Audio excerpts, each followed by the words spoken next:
Okay, so in talking about then kind of like my approach and my desire for a little bit more abstraction in my combat rules and combat representations, and how like zones really kind of click with me. They're just about the right level of detail. I said that I would talk about Warhammer 3rd Edition and the way that Warhammer, the new Warhammer version approaches combat mapping and distance measurements and all that kind of stuff. And it uses a much more intentionally kind of loose, broad system, kind of not too unlike, it incorporates ideas not too unlike zones in and of itself, but it does add like some relative distancing to the game.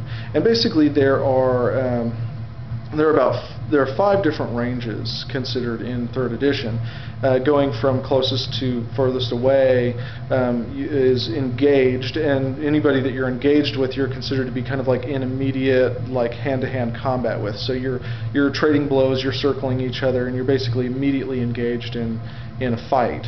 Then there's close range, which is, you're a little bit, you might be a few steps back, or you might be within, 10 or 15 or 20, even 20 feet of each other. So you're within range to easily kind of interact with these other characters. But you're not like directly up in their face, you're not directly swinging your sword at them or whatever it is. And then it goes into medium range, which is a little bit further away, like kind of like you have to communicate through raised voices or that kind of thing, or it might be at the end of a hallway or something like that. And then there's long range and then extreme range, which is like the very you can like at extreme range, maybe you can just kind of barely see the guy still running off down the street or whatever it is. And if you're very, very skilled and very, very lucky, maybe you can get an arrow off to put him down before he escapes. But so that's just basically how the system divides ranges. It doesn't measure things in terms of increments of feet or even meters or anything like that. It basically just uses these broad concepts. So I'm going to show you right now. I kind of created a little setup here using actually some of the PC's stand-ups from my actual Warhammer party. But I created a scenario, and you'll notice these little cards here, and these are just location cards. They come with the game, and they're actually pretty cool. I kind of like them because you'll notice that if nothing else, they are representational of a location. So it's got like a nice little picture. It gives you a little flavor illustration of where you're at. And this one says the Market Strauss, and this one says sewer entrance, and it's kind of like a neat looking little like picture there, just to add a little flavor to show the players what it looks like. They can pick it up, they can look at it, and they kind of immediately get invested. And on the backs of these location cards, there's a little flavor text here that either the GM or the players can use. They can pick up this card and get a sense for what the surroundings look and feel and smell like. And the GM can even read this off if the players kind of want to know, what the heck is a Market Strauss, and what does it mean to my character. But also they do have like optional rules that you can use for this location. So characters in this location might be affected by special rules in or out of combat, and so the GM can freely kind of discard those if he wants to, but if he wants to use them, some of them are pretty cool and they can add some uniqueness to a scene. So anyway, what I was kind of like representing here was like a scene. Say our party of intrepid adventurers is trailing a couple of fleeing Slanesh cultists, and they were kind of wading through the Market Strauss of Ubersreich, and they chased them, down an alley and found this kind of like sealed sewer entrance, or formerly sealed sewer entrance, and they're trailing down after the cultists. And so our resident Grey Order wizard Willem, Ishara, the Elven Envoy, Orzad, the Troll Slayer, and Grundy, the Dwarf Rat Catcher with his trusty pet Waffles, go trudging down. These three kind of go trudging down into the sewers after the cultists. And you'll notice I kind of put this little medium marker. These are fan created. These don't come with the game, but they're actually pretty cool and useful. That I just put this indication here to say that it's a medium distance from the entry from the Market Strauss to actually get to the sewer entrance itself. And so these three went kind of Orzad, the axe-toting dwarf, and Grundy, who finds himself at home in dark, dank sewer caverns.